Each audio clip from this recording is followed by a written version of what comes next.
하겠습니다.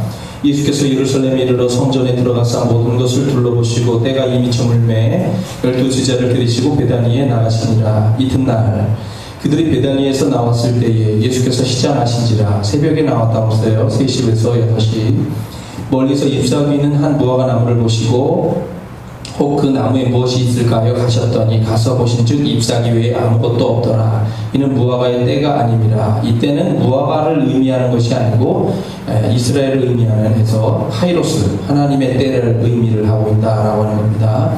예수께서 나무에게 말씀하여 이르시되 이제부터 영원토록 사람이 내게서 열매를 따먹지 못하리라 하시니 제자들이 이를 듣더라. 그들이 예루살렘에 들어가니라. 예수께서 성전에 들어가서 성전 안에서 매매하는 자들을 내쫓으시며 돈 바꾸는 자들의 상과 비둘기 파는 자들의 의자를 둘러보시며 아무나 물건을 가지고 성전 안으로 지나다님을 허락하지 아니하시고. 자, 성전에서 감람산에 있는 4개의 시장으로 가는 지름길이라고 했어요. 거기 가는 것을 차단시키셨다고 했어요. 지난주에 말씀. 이에 가르쳐 이르시되 기록된 바 내 집은 만민이 기도하는 집이라 칭함을 받으리라고 하지 아니하였느냐. 너희는 강도의 소굴을 만들었도다 하시매 대제사장들과 서기관들이 듣고 예수를 어떻게 죽일까 하고 꾀하니 이는 우리가 다 그의 교훈을 놀랍게 여김으로 그를 두려워함일러라. 그리고 날이 저물매 그들이 성 밖으로 나가더라. 같이 읽겠습니다. 그들이 아침에 지나갈 때에 무화과 나무가 뿌리채 마른 것을 보고 베드로가 생각이 나서 여짜오되 라비여 보소서 저주하신 무화과 나무가 말랐나이다. 예수께서 그들에게 대답하여 이르시되 하나님을 믿으라.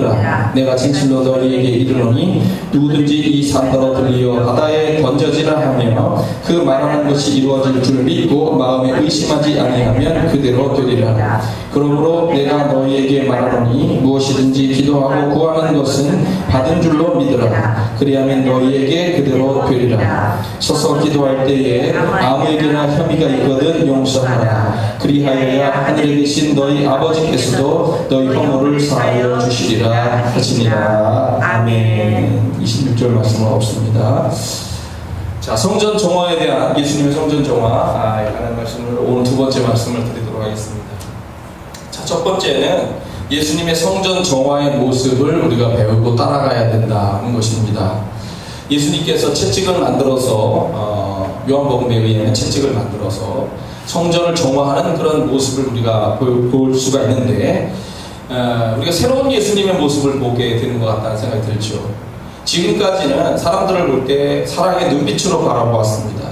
또 긍휼의 마음으로 어루만지시는 그런 예수님의 모습을 봐왔다면 이제 성전을 정화하는 길에서는 분노 그리고 거친 말로 심판하시는 주님의 모습을 보는 것 같은 그런 면이 있습니다. 하나님의 거룩, 하나님의 정의, 공의라고도 하죠. 사회정의를 공의라고 하는데 정의를 세우고 이루기 위해서 분노하시는 예수님의 모습을 보면서 우리는 현실에서 이러한 모습도 우리가 따라서 가야 되는데 어떻게 이런 모습을 배우면서 따라갈 수가 있느냐라고 하는 것을 고민하게 된다는 겁니다. 최근 저도 아직 보지 못했습니다만 광주 민주화운동에 대한 독일 기자의 그 생생한 그 취재를 근거로 해서 지금 영화가 지금 상영이 되고 있습니다. 택시 운전사라고 하는. 그래서 택시 운전사로 거기 타서 기자가 들어가게 되는 거죠. 그리고 그 택시 운전사와 이 기자가 생생하게 경험하게 되는 광주의 이야기들을 담고 있습니다. 광주 사건은 1980년 당시 전두환 장군의 그런 조작과 그리고 그의 강압으로 인한 언론의 조작으로 왜곡되어서 소개가 되었었고요. 수많은 시민을 학살한 사건으로 출발하게 됐는데 그것이 오히려 시민군이 공격을 하고 있다. 공산당들이 들어와 있다. 이런 식으로 왜곡을 하고 조작을 해서 오랜 세월 동안 이 문제에 대해서 알리려고 하는 사람, 말하려고 하는 사람, 관심 갖는 사람, 이런 사람들을 다 용공으로 잡아가지고 고문하고 탄압하고 때려 죽이기도 했습니다.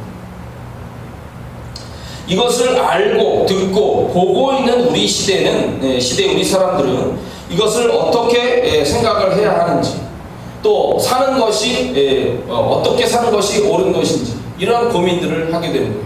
내가 언론을 통해서 보는 것이 가짜가 많다는 거죠. 얼마든지 조작이 되어졌다는 그런 이야기들입니다. 우리 당시에 물론 80년을 살면서 우리는 많이 이해를 하고 왔습니다만 기존 그 당시에 기성세대 우리 아버지 세대들은 와서 이야기를 하면 아니에요. 언론을 믿어야 되는 거죠. 다 반대하고. 근데 저희가 현실에서 신학교에서 다니면서 고민하고 아파하고 하는 거는 그런 문제가 아니었던 거죠. 다른 시각, 이쪽하고는 전혀 다른 이야기니까 충돌이 일어나게 되고 싸움이 일어나고. 2차 대전 때 중요한 신학자가 디트리 보네퍼라고 하는 그 분입니다. 1933년도에 나치가 정권을 잡았습니다. 히틀러가. 당시 보네퍼는 영국 런던에서 목회를 하고 있었어요. 런던에 있는 작은 그 독일인들을 위한 2개의 교회에서 목회를 하고 있었습니다. 근데 나치가 히틀러가 자기 그 엄마가 유대인하고 바람이 났었거든요. 유대인을 미워해요. 그런 그 심정을 가지고 커서 유대인을 다 죽여버리겠다고 하는 거죠. 반유대주의가 있습니다. 그리고 자기의 이런 노선을 가지고 게르만족의 우수성을 내세우면서 싸움을 벌일 때 자기를 반대할 세력이 교회라고 하는 걸 알고 있습니다. 그러니까 교회를 어떻게든지 자기 손아귀에 넣어야 된다라고 하는 것 때문에 교회에 압박을 가해서 교회가 하나님의 교회가 아니라 히틀러의 교회가 되도록 만드는 거예요. 그렇게 대학에도 압력을 가하고 교회에도 압력을 가하게 되는 겁니다. 근데 그것에 반대해서 이 보네퍼 목사는 저항운동을 시작하게 된 겁니다. 교회와 신학교에서 기도하는 것을 금지시키고요, 교육하는 것을 금지시키고, 재산을 몰수하겠다, 정부의 지원금을 삭감하겠다, 의무적인 예배 참여를 금지해라. 이런 식으로 자기 마음대로 교회를 주물러버리면서 이렇게 통제하려고 하는 거기서 교회와 신학교마저도 항복을 하게 되고 히틀러를 찬양하는 히틀러가 메시아다 교황함을 그 당시 그런 식으로 잘못된 이제 이야기들이 쏟아져 나오기 시작했죠. 그래서 그 다음에 1934년도에 나치의 간섭과 왜곡하면서 탄압하는 것에 저항하는 믿음의 사람들이 이 국가의 교회가 된 그래서 국가가 교회를 통제하려고 하는 이것은 잘못된 것이다 라고 하는 신앙 선언을 하게 되는데 그것이 바르멘 선언이라고 하는 겁니다. 바르멘이라는 것에서 하는 바르멘 선언이 되는 거예요. 이 바르멘 선언을 하면서 그러니까 신앙 양심이죠. 내 신앙 양심을 쫓아서 하나님의 이런 거를 이야기하게 되는 고백. 이것이 이 사람들이 모인 이 교회를 고백교회다라고 부르기 시작했습니다. 보네퍼는 이 고백교회의 대변자 역할을 하게 되었습니다. 고백교회는 선과 악의 싸움에서 선의 편에 설 것이다, 하나님의 편에 설 것이다 라고 하면서 히틀러와 싸우는 교회가 되겠다라고 믿음의 고백을 하게 된 거예요. 1939년 미국으로 망명을 할까 하다가 보네퍼는 독일의 현재와 미래에 참여하기 위해서는 독일로 들어가야 된다라고 결단을 내리고 독일로 돌아오게 되었고요. 여러 죄악에도 불구하고 군사정보국에 위장 취업하게 됩니다. 그리고 이 군사정보국에서 저항운동을 위한 역할을 수행을 합니다. 그리고 이 정보국이 이런 싸움의 중심지가 독립의 또 싸움의 이런 신앙적인 싸움의 중심지가 되게 만드는 거죠. 그러다가 결국은 발각이 되면서 1943년도 4월 5일날 체포되어서 베를린에 수감이 되었습니다. 그리고 1944년 7월 20일날 히틀러를 암살하려는 시도가 실패로 끝난 다음에 보네퍼가 이 암살 음모에 직접 관여했다는 그런 문서가 발견이 되면서 결국 고문을 받고 처형을 당하게 되었습니다. 33살, 예수님이 돌아가셨다라고 생각하는 나이에 처형당하게 됐습니다. 보네퍼의 중요한 신학적 입장 중에 기억할 만한 두 가지는 첫째, 두 영역으로 나뉘는 모든 사고방식을 깨버려라 라고 하는 겁니다. 무슨 얘기냐면 우리가 신앙생활을 하는데 유대적인 구약적인 개념으로 신앙생활을 자꾸 하다 보면은 거룩한 것과 속된 것을 나누기 시작을 하는 거예요. 이원론적으로 세계를 본다고 얘기하는 겁니다. 교회와 세계는 다르다. 세상에서의 돈을 그대로 가지고 와서 교회에다 드리지 마라. 이게 유대인들이 드렸던 성전에서의 그 환전의 이유이거든요. 세상에 더러운 돈은 버리고 교회 거룩한 돈으로 바꿔서 하나님께 예물을 드려라. 교회와 세계를 따로 둘로 나눠서 보는 시각, 일반적인 자연과 하나님의 은총을 다르게 보는 시각, 세속적인 것과 거룩한 것을 나누는 이런 시각들을 거부했다는 겁니다. 그리고 이거를 하나로 통합한 그리스도의 인격과 활동에 관한 것을 생각해 볼 때 그리스도는 그렇게 나누지 않았다는 거죠. 그래서 구체적으로 우리 삶 속에 어떻게 이거를 적용할 것이냐라고 하는 걸 고민하는 것을 강조했습니다. 신앙을 가지고. 그리고 신앙을 가만히 들여다보면은 내세적인 것에 너무 자꾸 치중을 한다는 거예요. 현재에 있는 고민과 아픔을 끌어안으려고 하지 않고 내세적인 거, 여기를 생각하지 말고 저쪽을 바라보면서 소망을 가져라라고 하는 이 논리는 맞으면서도 위험한 것이 현재의 고민과 아픔을 왜곡을 시켜버리는 거예요. 이거를 무시해버리는 거예요. 이 아픔의 원인이 되는 문제들에 대해서 접근을 하지 않고 미래에 가서 소망이 있으니까 그것만 바라보고 위로를 얻고 그냥 이렇게 현재의 문제에 대해서 외면하게 만드는 문제가 있는데, 그리고 개인 구원만을 자꾸 지향한다. 개인 구원. 이런 것이 종교의 껍질이다. 이것이 유대교로부터 받은 유산적인 것이다. 이런 유산들을 특권을 벗어버리고 기독교가 해방이 되어서 현세를 중시하고 이 사회의 구원을 위해서 일하지 않으면 안 된다라고 하는 것을 주장하게 되는 거예요. 현실의 삶 속에서 하나님의 구원을 위해서 더 실제적으로, 더 적극적으로 참여를 하고 싸워나가야 된다라고 하는 얘기를 하는 거예요. 왜? 현실이 그런 아픔의 현실에 들어가 보니까 그걸 느끼게 된다는 거죠. 자, 그래서 보네포의 유명한 말이 이것입니다. 자, 미친 사람이라니까 존경을 하는 좋은 표현 같은데, 미친 놈이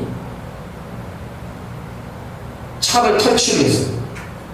지금 엊그제 바르셀로나에서도 차를 가지고서 사람들 행인을 막 치어 죽이면서 이렇게 테러가 일어났죠. 근데 그런 것처럼 미친놈이 차를 탈취해가지고 도로가 아니라 인도로 올라서가지고 사람들을 막 치어 죽이면서 가고 있다는 거예요. 너는 목사로서, 너는 성도로서, 하나님의 사람으로서 네가 해야 될 중요한 역할이 그 미친놈이 치어 죽인 사람들의 장례식을 잘 치러주고 그것으로 인하여 슬퍼하고 있는 가족들을 위로하는 것만 내가 할 일이냐? 라고 하는 겁니다. 그것이 아니라 네가 할 수 있다면 그 달리는 차에 뛰어들어서 그 미친놈에게서 핸들을 빼앗고 그놈을 끌어내리는 일을 해야 되는 것이 네가 할 일이 아니냐 이거예요.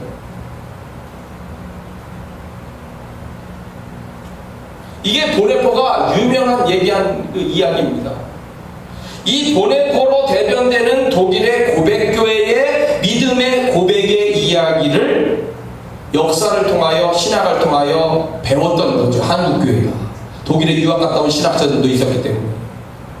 그래서 광주학살로 시작된 전두환의 군사정권 시절에 많은 이들이 교회가 여기에 생각을 하게 됩니다. 우리는 이 시대에 사람의 생명을 무시하고 자기의 대통령이 되고자 하는 이런 욕심 때문에 사람들을 학살하고 그리고 사회를 소란하게 해서 정권을 잡고 대통령을 몰아내고 그리고 압박하면서 지금 행하는 이러한 속에서 교회는 어떠한 생각을 가지고 고백을 하고 믿음의 생활을 하고 삶을 살아갈 것인가. 독일이 바르멘 선언을 하면서 고백교회가 탄생하면서 신앙의 이러한 적극성을 가지고 있는 것과 마찬가지로 우리는 이 전 정권 안에서 우리는 한국교회는 그리스도인들은 올바른 선언을 해야 되겠다 해서 그때 당시에 그런 의식을 가진 사람들이 신앙 고백을 한 거예요. 근데 이승만 정권부터 시작해가지고 대통령을 위한 조찬기도회를 계속해왔거든요. 조찬기도에 참여하는 사람들은 전두환의 말을 그냥 따라서 축복하고 그냥 가는 거예요. 그러니까 이 조찬기도회가 무용하다라고 하는 얘기를 많이 했던 거죠. 문제가 있는 정권에 대해서 축복하고 그의 말을 따라서 들어주고 이렇게 해버리니까 전두환 대통령은 그 조찬기도에 와서 뭐라고 합니까? 교회는 정권에 대해서 정교 분리를 내세우는 거죠. 참여하지 마라. 현실에 참여하지 마라. 우리 정권은 합리적인 그런 합법적 정권이다라고 미화를 하고 그걸 그냥 이 사람들은 반응 한 번 못하고 축복해주고 끝나버리는 거죠. 그게 무슨 놈의 조찬기도회냐라고 하는 거죠. 중남미에서는 부정한 쿠데타로 인한 부정한 정권을 잡고 약탈, 탄압, 조작, 암살 이런 거를 해가고 그 밑에서 돈을 많이 받아 챙긴 다국적 기업들이 들어와가지고 국민들에게 조그만 돈만 주면서 갑질을 하고 있는 거예요. 그렇게 했을 때 이 슬프고 아픈 노동의 현실을 뒤집어야 된다는 싸움들이 일어나고 그거를 심각하게 느끼는 그 이제 신부, 그다음 거기는 이제 카톨릭이 워낙 세니까 카톨릭 교회에서 신부에 의해서 나온 것이 해방신학이에요. 해방신학. 우리가 신학을 이 보네포의 생각도 똑같이 갖고 있는 거죠. 우리가 신학을 가지고 성당에 찾아오고 교회에 찾아오는 사람들을 위로하고 아파하는 사람들을 치료하고 이렇게 용기를 주는 기도 생활을 하다 보니까 상황이 전혀 안 바뀌더라고요. 사회는. 조그만 돈을 받고 다양한 걸로 압박받으면서 이렇게 고통받고 있는 백성들의 눈물과 한이 쌓여가는데도 교회는 그저 교회 안에서, 성당 안에서 이렇게 위로만 하고 있어야 되겠느냐? 안 되겠다. 우리가 하나님의 사랑을 가지고 있지만 그러나 총을 들고 칼을 들고 이 잘못된 부패한 정권과 맞서 싸우지 않으면 안 된다. 이것이 해방 논리예요. 해방 신학이라고 하는 거예요.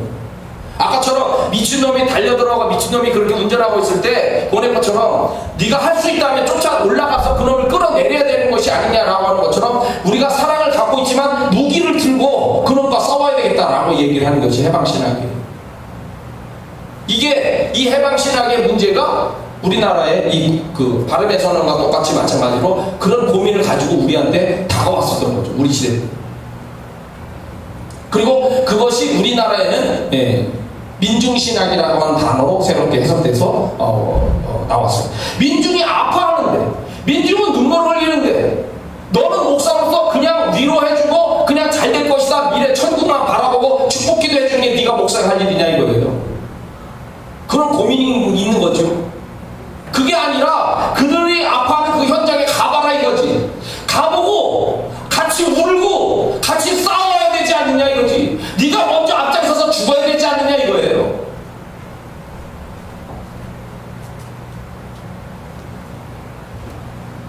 자, 필리핀의 로드리고 두테르테가 대통령이 됐습니다.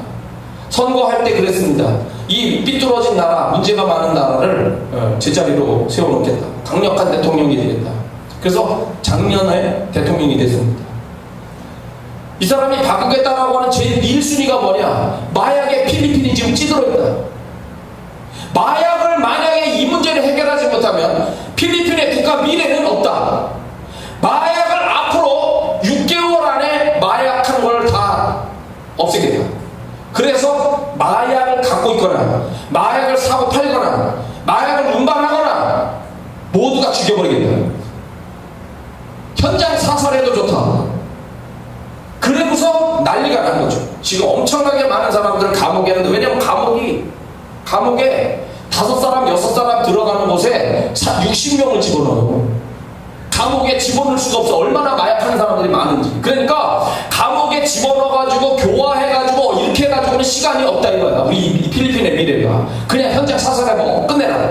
그래서 그냥 현장 사살하라고 이렇게 해가지고 지금 하는데, 최근에 며칠 전에 이제 그러니까 필리핀은 지금 그 2가지 전쟁을 하고 있어요. 하나는 마약과의 전쟁하고 있고, 하나는 이슬람 그 아이시스를 추종하는 반군들과 지금 아래쪽에서 민다나오 쪽에서 지금 전쟁을 하고 있는데, 마약 사범을 최근에 며칠 전에 하루에 32명을 죽였어. 경찰 수색대에서. 두테르테는 잘했다. 칭찬했고요.